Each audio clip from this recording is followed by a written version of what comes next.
This is Agriculture Today, and I'm Shelby Varner with the K-State Radio Network. Starting today's show is K-State grain economist Dan O'Brien with a grain market update. He covers the futures, cash, and information from a recent Western Wisconsin ag lenders meeting. K-State farm economist Reid and K-State farm analyst LaVell Winsor continue the show discussing classes where producers can learn about farm finances and risk management. A weather update with Chip Redmond, K-State meteorologist, wraps up today's show. Kansans can expect snowy weather followed by cool temperatures next week. That and more is coming up ahead on Agriculture Today.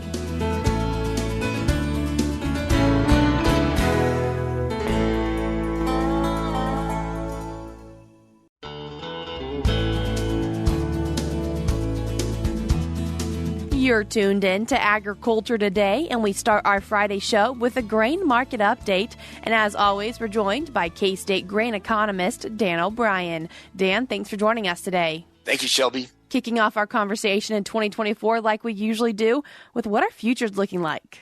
Well, in the minds of ag producers, they're not looking very good. The trend has been certainly sideways on corn prices and with some weakness showing up on soybean prices in the last few days. And wheat has been up and down too, but they're all pretty much trading in sideways, high-low trends that aren't probably helpful for farmers that are looking to sell grain to generate cash flow for their farm operations. Probably not too bad a situation for grain buyers, especially corn buyers, for ethanol plants, livestock feeders, and such. In fact, before we get into the actual futures themselves, probably a big issue to be watching for will be on basis levels. What type of basis strengthening it's in the sideways grain futures market do you need to see for local grain buyers to actually entice sales? So that's what's coming up. And at the end of this, as we talk, we should probably talk about a week from today on January the 12th, what may be the key factors to look for in that report that could change the current perspective in the markets. I would say on futures, corn futures, March closed yesterday at 466.5. D's corn up to 498.75. So interesting to see that got about a 33-cent premium. To me, that's indicative of the corn market perceiving risk for 2024.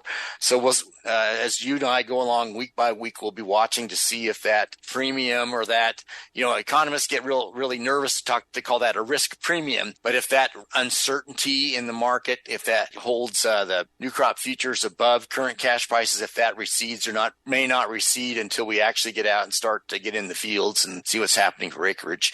For soybeans, 1262 was the close yesterday for the January contract. Of course, that's now in delivery. The March contract, which is the lead at the elevators, 1267.5. New crop, November at 1220.75 for a close. So that's a different situation than corn. So here you have from the current higher price, you have the November futures contract, the current high price for March. You've got about a 46 cent decline off into fall. So what does that mean? Well, I have been of the opinion or of the thought that the markets are thinking that, higher soybean prices probably will bring a lot of acres in the U.S. and we'll see the downside of huge soybean production in the U.S. later on this summer and on into fall, bringing lower fall prices. Well, we'll see. So you've got corn and soybeans going back and forth on this. And for wheat, probably the good news on wheat is that it hasn't been going down quite as much as it was. Seemingly, we're in a situation where we're perhaps you wonder if we're stabilizing some. Big ongoing issue week after week is that we struggle for exports in a market where Russia has a lot of quantity that it's pushing out, and what Ukraine produces sells for cash because it has to once it gets into the Mediterranean through Europe. So the U.S. is just finding it really difficult to compete in those export-oriented markets for wheat, and it shows up in the prices. So I think overall you've got a situation where the markets are waiting waiting for new information. And when that comes, probably the next chance of that happening will be, unless it's some great surprise way outside of the realm what we're expecting, we'll probably see what the USDA is projecting on January the 12th and see if that changes things appreciably enough that the market fundamentalists and those that are driving the futures contracts will take notice and change some of their opinions on market direction. And what are we seeing on the cash side of things? Cash, we talked about that a factor to watch for would be that the basis would narrow up as given sideways futures and the need to generate purchases of product that you'd see, in particular, say corn basis start to narrow. When you look at where cash prices are, here the highest cash price in the state, Garden City, $4.87. That's a 21-cent over basis. And of course, we have had times the last 2 years where we've had $1.60 or more positive basis. So it's positive, but it's not a lot positive. The Hutchinson area, also positive. That maybe is a little bit of a surprise. 4 cents over at 471 for the top bid. Other areas from 4 cents under to 20 cents under.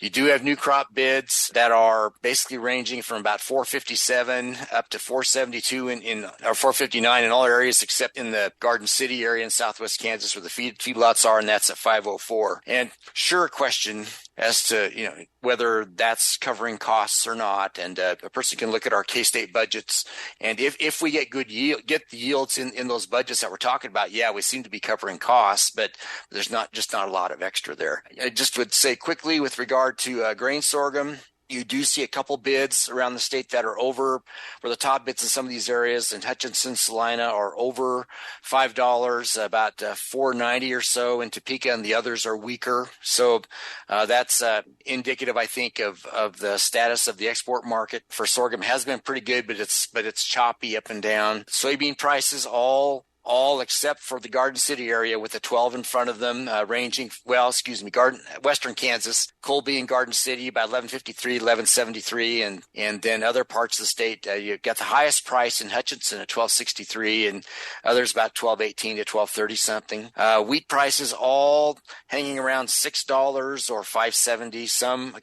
One area out in the northwest corner below 550, but that could be a temporary situation. New crop bids for wheat. Again, the best one in Hutchinson, 607, 592 at Salina and Topeka, and others 570, 580, something like that. So these aren't sterling high prices. Historically, we'd call them very good prices compared to where we were back during, say, 2014 through 2018 or 19. But where we're at now with our higher costs of production, we have a lot of producers that are probably remember where prices came from in the middle of 2023 and are looking for some type of spring price strength that would help strengthen bids and give them better opportunities for sales. And Dan, wanting to mention a meeting you were just recently a part of, the Western Wisconsin Ag Lender Meeting, and some important details you saw from there. We tied into that via online means, and in their area, they had strong crop yields in the last year. They were thinking they'd have worse. They had pretty low ratings and ended up and had, at least as we'd compare, surprisingly good yields from what I could tell. And of course, their farmers, very similar situation to ours. They look at the USDA numbers and are wondering about price direction. So one thing that we had done was to look at where these corn and soybean supply demand balance sheets could change coming up, and where that might take prices. And really for corn, the big issues sitting out there right in front of us would be, well, two of them, that lower prices, probably all else being equal, lower corn prices would help on demand. So we'll see where that happens. If ethanol and livestock feed and export demand can hold decently, if that happens, then that could be price supportive. Again, USDA is projecting about $4.85. There are scenarios you can put together that take us to $5 to $5.25, and that's what we talked about. And for soybeans, pretty similar situation in that the USDA is projected about $12.90 for prices. And if we come into the January 12th report and they discover more beans yet, well, that number could drop to 12, but But really, with what's likely to occur in the USDA's projection of Brazil corn and soybeans being down, they could be down as much as 7, 8, 9 million metric tons. That change the world balance sheet. You could be seeing a lot markedly stronger prices, $1 or $2 or $3 prices for soybeans by the time if the shortfalls that are possible to happen actually do. So really, I think we're standing right now. The next big thing in front of us will be the outcome of some of those South American crop situations. And when we talk, the first time we have a chance to talk after that January report, the first question that you may want to ask me is, well, have we changed our perspective on the markets? And we'll have to answer that question. I would not be surprised that the USDA may go partway there, but not all the way, which would kind of be just a moderation. I guess I would be surprised if they actually take off enough production capacity for the Brazilian corn and soybean crops to match what in country, again, agricultural concerns in South America are saying about that crop. If they do, then you've got something else to consider and some strength coming back into the markets. That USDA WASDE report will just be out a week later after this airs. And so really just kind of waiting to see what those numbers are chosen to be. Yes, markets will be affected by their expectations, et cetera. There's been forecast of some rainfall in Brazil in particular for about a week here, but then to turn dry thereafter. And so really the question is, can late rainfall help a crop to recover, or will the damage it suffered earlier, which is the driest last quarter of a calendar year ever, is my understanding in some of those key production areas for crops in Brazil. Can late moisture overcome the challenges we've seen up front? And perhaps the experience we had in the United States this last year, where we had a lot of concerns about the size of the corn soybean crops, and then late rainfall came in, and voila, those crops came in a lot better than expected. That might be what's weighing on the trade's mind right now. Dan, I appreciate you taking the time once again to give us our grain market update this week. Thank you, Shelby. I appreciate it. That was K-State grain economist Dan O'Brien. We're cutting to a short break now on Agriculture Today, but we'll be back with more ahead.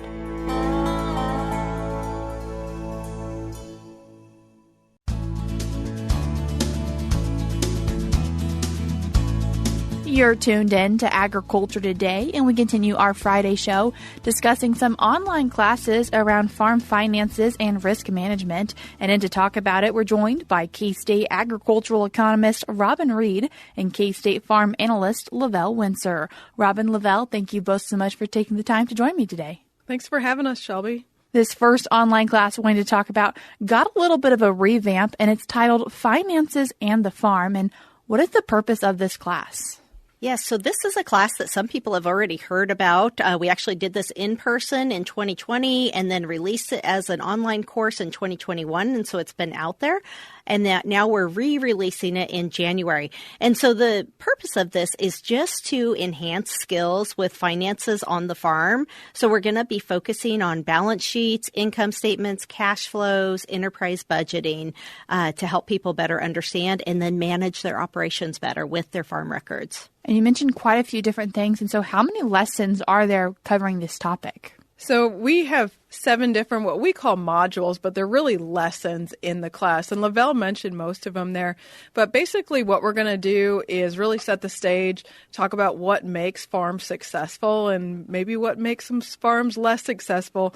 LaVell works with a number of farms individually as a farm analyst. So she's seen a lot of things through the years and was able to put together a video just kind of showing tips of why certain farms are more successful than others based on their finances and things.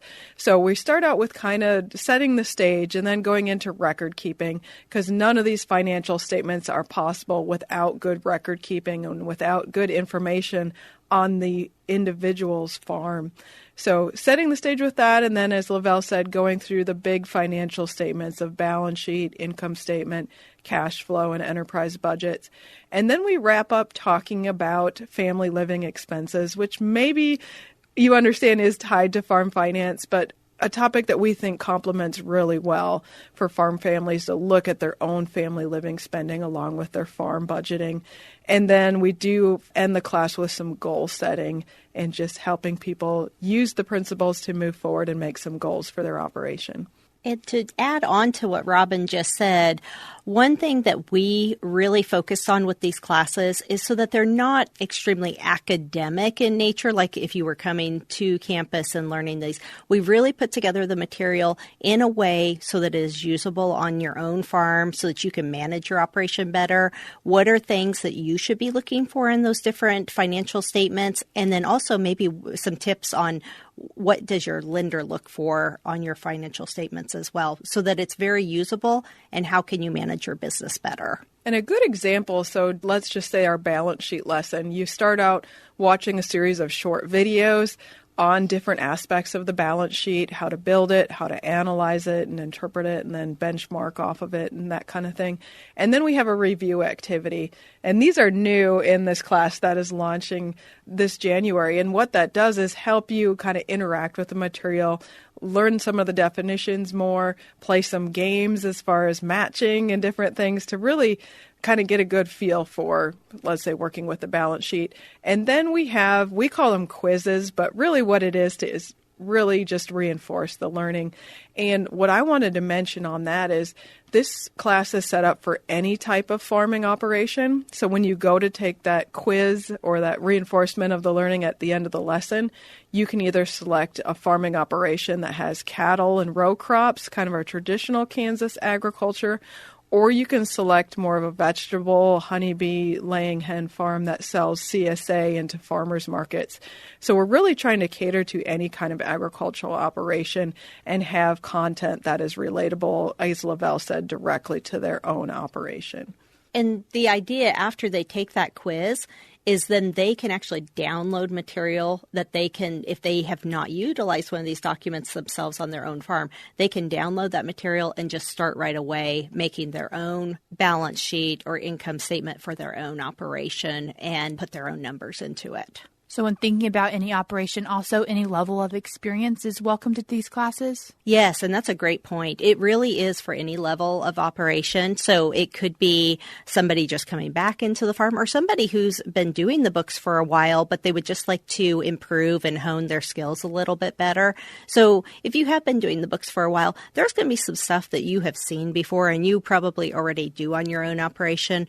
But the idea is that you can also build upon anything that you have in your own farm that you're doing already, hopefully improve that and take away some more tips of things that you could be doing better on your operation. One comment a participant gave us when we launched this class a number of years ago was she's been putting together the books for her farm for a lot of years, but her comment was, well, I never knew what these numbers did before. I never knew how I could use these numbers to actually make management decisions on my farm. But by going through the class and learning how to turn those records into financial statements and interpret what they mean, she said that was a game changer for her operation. And as we're talking about those videos, wanting to mention that they're not hour-long lectures. Yeah, so the class itself, again, there's 7 different lessons.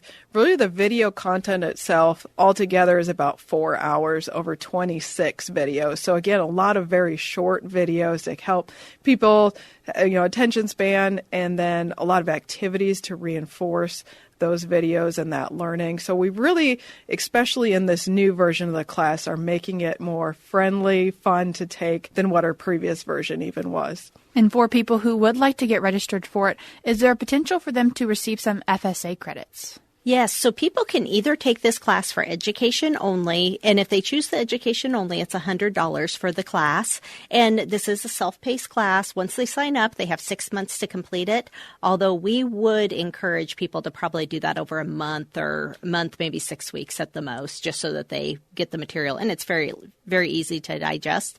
And then the second option, besides the education only, is for FSA borrower credits. So if somebody on your farm has an FSA loan, they are well aware that they have to do some educational things as well. And this course does qualify for both the financial piece and the production piece as well. And the FSA educational credits on this course, that side of that course costs $300 because there is some testing that they have to do. And then a certificate does have to be issued to FSA of successful completion of the course as well. As we're talking about this at the beginning of the year, people can get registered for it and complete it anytime within the year. Yes, that's right. So once they sign up, they have 6 months to complete the course. But we have a lot of people who jump on, they sign in, and they get started right away. And then we've seen other people that maybe wait a few months. But you're exactly right. We're right here at the beginning of the year, and so many people are working on records right now. So it is a great time just to sign up and get going on the class. And really, it's a great time to be doing this on your own operation. You know, typically a balance sheet we try to do towards January 1st, the beginning of the year. Your income statements and your cash flow, those projections can be made for your coming year right now, and then monitoring those as you go throughout the year.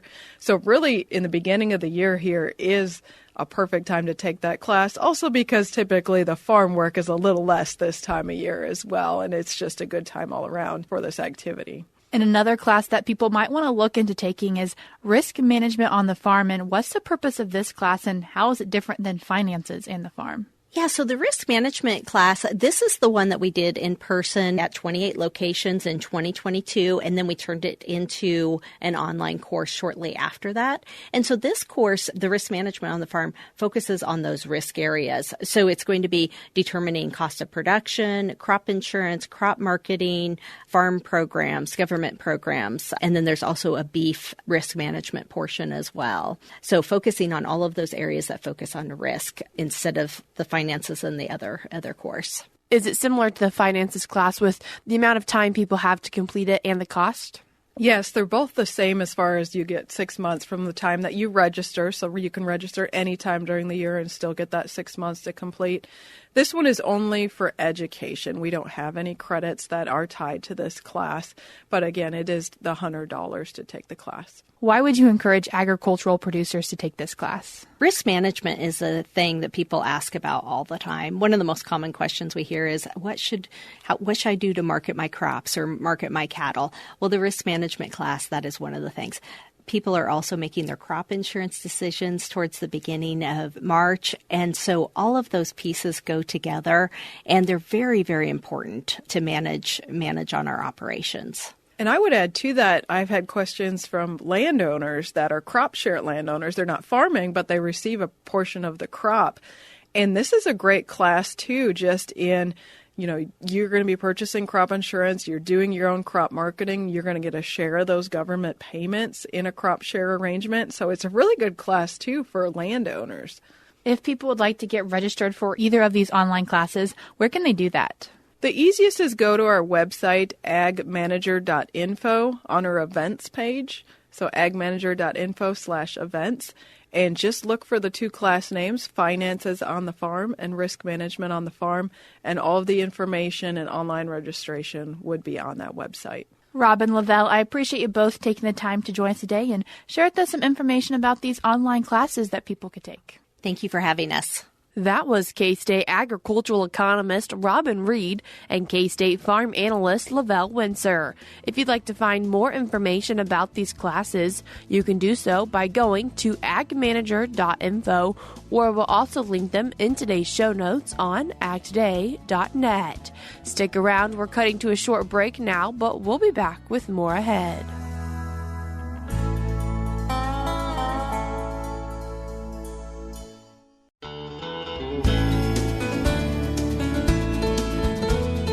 You're tuned in to Agriculture Today, and we conclude our Friday show with a weather update with K-State meteorologist Chip Redmond. Chip, thanks for joining us today. Yeah, thanks for having me. Chip, a normal theme, we have been having above normal temperatures. Yeah, we've been above normal for most of December, and when we sit back and look at things December-wise, just the Manhattan area itself had a top 10 warmest December on record. So that was true for most of the Central Plains, and record warmest as we get further north up towards Canada.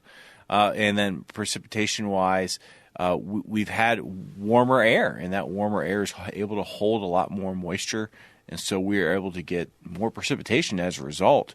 And unfortunately fell in the form of rain a lot of times, but we did have some snow in there as well. But overall, even that snow was limited because the ground was so warm, just because temperatures have been so consistently warm. We got to 18 degrees here earlier this week in just the Manhattan area, and that was the first time we had been below 20 degrees since the end of November. That just goes to show how warm it's been. And even these cool foggy days, we average our temperatures, our low temperatures have gotten down into the middle 20s, and we average below 20 degrees for a normal. So we continue to be warmer than normal, and that might be a leeway into things changing as you get into January. You mentioned we've had some rain, but is that precipitation possibly going to be moving into snow? Yeah, so we did have some snow. We had snow around Christmas time that didn't really stick, and been pretty quiet. We had some pretty rime ice earlier this week too. I know it was fragmenting off in some places that kind of mirrored snow. But the big story is, as this plays on the air, there's light snow falling throughout the state, with several inches down in the southwest part of the state. As we move into the weekend, we expect another couple opportunities for just snow showers and some flurries this weekend, both Saturday and Sunday. But then as we look ahead, there's a big potent storm system that's going to move into the central U.S. on Monday and Tuesday. And that's going to be it's going to start in the Four Corners, and that's pretty much where our significant winter weather events origin from. And when it moves east and northeast across the central plains, it's going to be split in the middle, where at the middle and northward is going to be all snow, and the middle and southward is all rain with some thunderstorms included in that. There'll be a middle ground where those two kind of conflict, and we'll have some mixed precipitation, perhaps some freezing rain, perhaps some sleet. But overall, a high-impact weather system's expected to come early next week. That's a big change from what we've had. The only real potent storm system we've seen all year, winter weather-wise, was that Thanksgiving storm. This will be bigger than that one, I expect, with some folks getting a double-digit snowfall, and then we throw in some strong winds on the backside of the system. We definitely open the door for some dangerous driving conditions across the plains. And we've been having above average temperatures, but after that snowy weather at the beginning of next week, changing the tone of that? Yeah, this storm system's accompanied by a pretty significant weather pattern change that has allowed basically a lobe of the polar vortex to move southward, just like we've been talking about all winter, where we expect this potential through this winter, especially with the El Nino and driving that southern jet stream to be so active. Well, that's going to happen. We're going to have a lobe of that polar vortex, which is going to bring much, much colder air. Looking at some model data, they're saying we could potentially be as low as highs in the teens to in lows of single digits to near zero. And if we can optimize this storm system to get some snow cover, especially to our north, then we will increase that likelihood pretty significantly that we can get that cold air to move southward further and become more impactful. And this is a big concern, too, when we look at things like cattle that have been not really accustomed to really cold conditions, and with the recent warm temperatures not helping in that in any sense. So this cold weather could be more impactful and could definitely result in some loss if producers don't take some proactive measures to avoid loss. Chip, I appreciate you taking the time to join us today and give us our weather update for the week. Yep, thank you, and stay safe during this upcoming stormy week. Absolutely. That was K-State meteorologist Chip Redmond. That's all we have for you this week on Agriculture Today, but we'll be back with more for you on Monday.